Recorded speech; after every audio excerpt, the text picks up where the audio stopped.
As you can see, this is a beautiful piece of land here, and I understand why the Beveridge family chose to squat here, but they didn't negotiate with the traditional owners of this land to be here.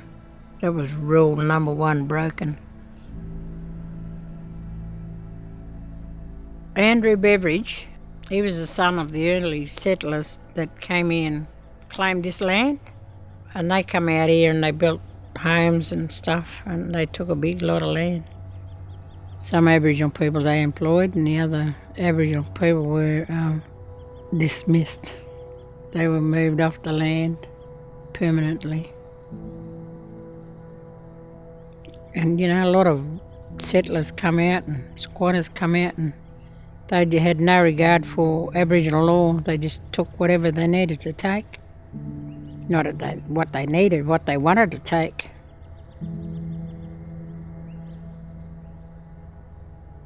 Andrew Beveridge, he took that woman and wouldn't give her back.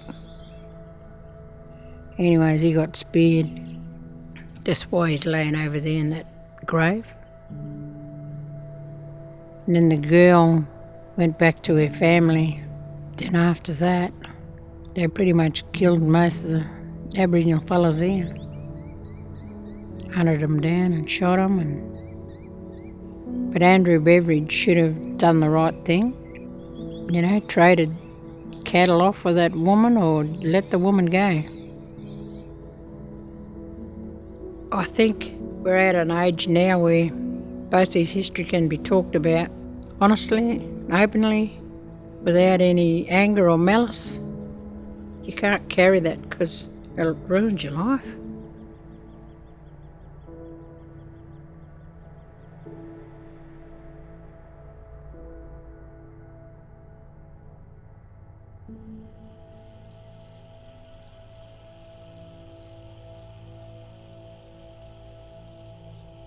The volcanic rock is very, special. First of all, a big part of, the Gunditjmara lifestyle. We use that volcanic rock to make our eel traps and our houses. But later on, they were our protection from the settlers. It was very difficult for the settlers to get in on horseback.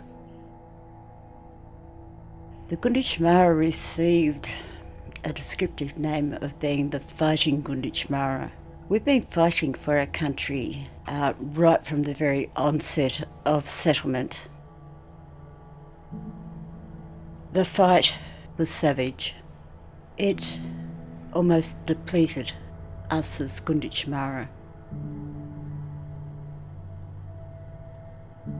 The native police that were brought down here were Aboriginal people from Melbourne and Gippsland. They came down here with their shotguns, and their sole purpose was to quell the uprising. One race of people were pitted against themselves, and you could almost feel the sorrow seeping through those walls. The stone that come from our very lava flow that we used as a hiding place.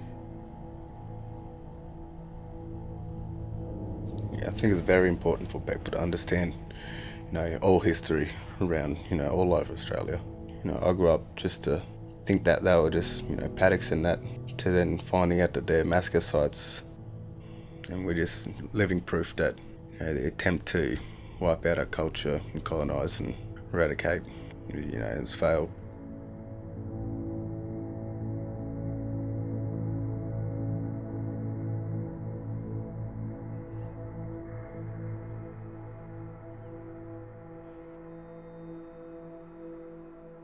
I never learnt about history as such.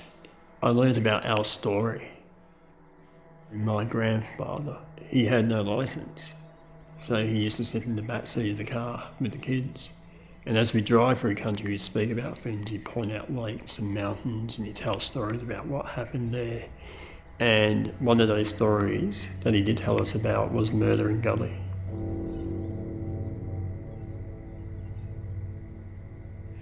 To go there and experience that space is saddening, and there's a humility about it. When it comes down to it, people were murdered, families were destroyed. It is said, even by Europeans, that the creek flowed red for days afterwards. They were not trying to hurt anyone. In fact, many of them were fleeing. And they were actually coming together to seek refuge and solace in each other. They rode in and opened fire and shot everyone. Literally, there was only probably a handful of survivors who fled during the attack. The casualties included women and children and infants. One lady fled the scene on the morning of the attack, and she grabbed a baby. It wasn't her baby, it was just a baby. And she ran with that baby as far away as she could. She tied the baby to her back. She swam from one point of the lake to the other to seek refuge. She saved the life of this baby. She saved her own life. She saved generations to come afterwards. It was a cruel time, but out of that, Aboriginal people maintained a grace. In the face of such adversity, they were still being generous. They still contributed to the broader community, to the broader society, to country. And when I speak about country, I speak about everyone in it, and that includes non-Aboriginal people. And that they know how to relate to country. They know about these stories as well, even the hard stories. Aboriginal people didn't just disappear in the landscape. It was a violent frontier.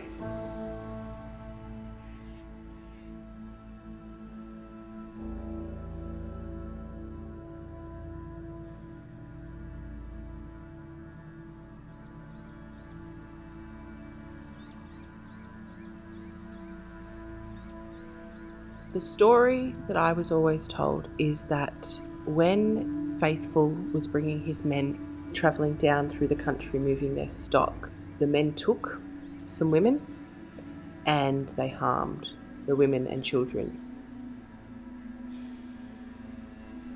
A group of Aboriginal warriors got together to enact what we would consider justice.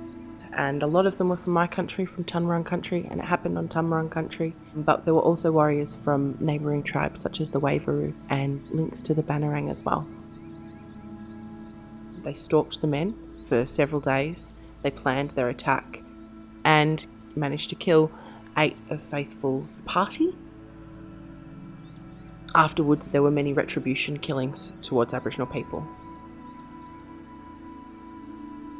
They didn't look for the perpetrators in this instance, they just killed any Aboriginal mob close. A lot of people seem to think that Aboriginal people, we didn't fight for our land, but that's absolutely not true. My mob continued to raid and attack on Faithful's properties until he eventually left this side of Australia. And that's what these warriors did. By enacting justice and law, they created a space for Tumurun people to continue living, to continue knowing our history. Whilst these 8 white men's deaths are acknowledged and sympathised with, the countless amounts of deaths that occurred of Aboriginal people following are not mentioned anywhere.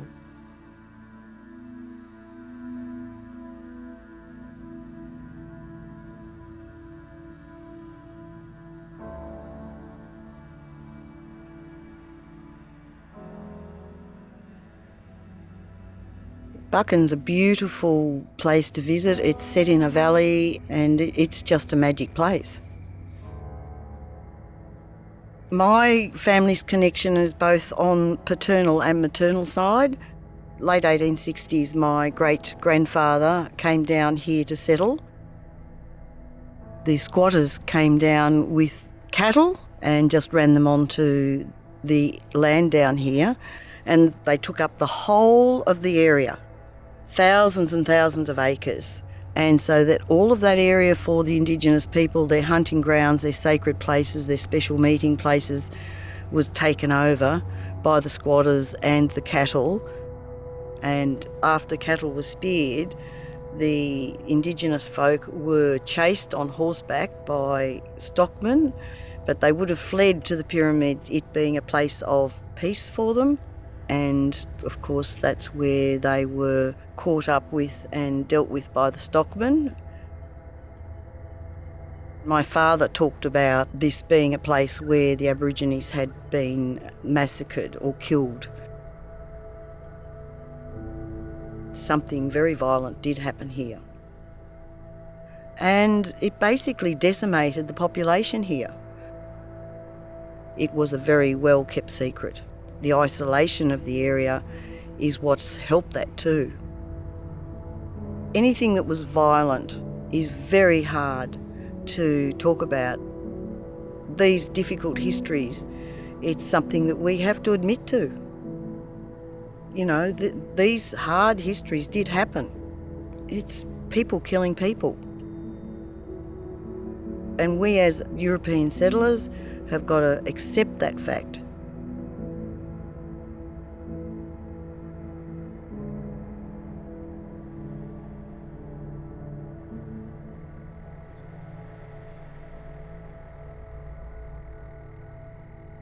You can see the visual beauty of this area. But when you start looking into it, you can see the pain, how this area has been stained and hurt for a long time. A lot of our people know about it. A lot of non-Indigenous people don't know about it, or they don't want to know about it. All the sites that are known throughout Gippsland are all known because they are recorded.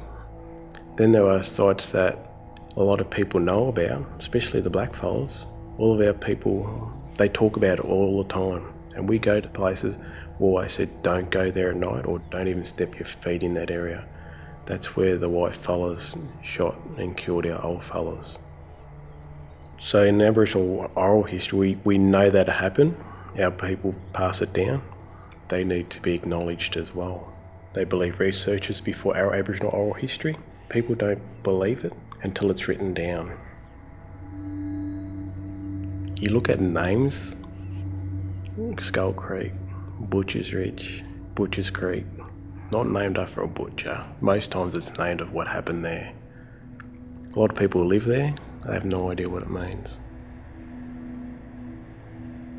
I wanted to learn about the past history, the bad past, and the people that did this sort of stuff, such as the names of Macmillan and his entourage.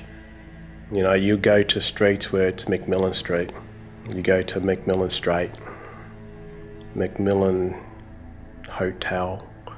His name is very common. And each spot you'll see a monument where Angus Macmillan went, and each spot I can guarantee within a kilometre or less there was always a massacre within that area. In Gippsland, we have no monuments of what happened to Aboriginal people, and it's just heartbreaking really. Just a simple plaque acknowledgement. When does the hurt stop? When people start acknowledging it. Children and people today are so wanting to learn the truth. We're all hidden from the truth, and the more we acknowledge that happens, the better off Australia will be.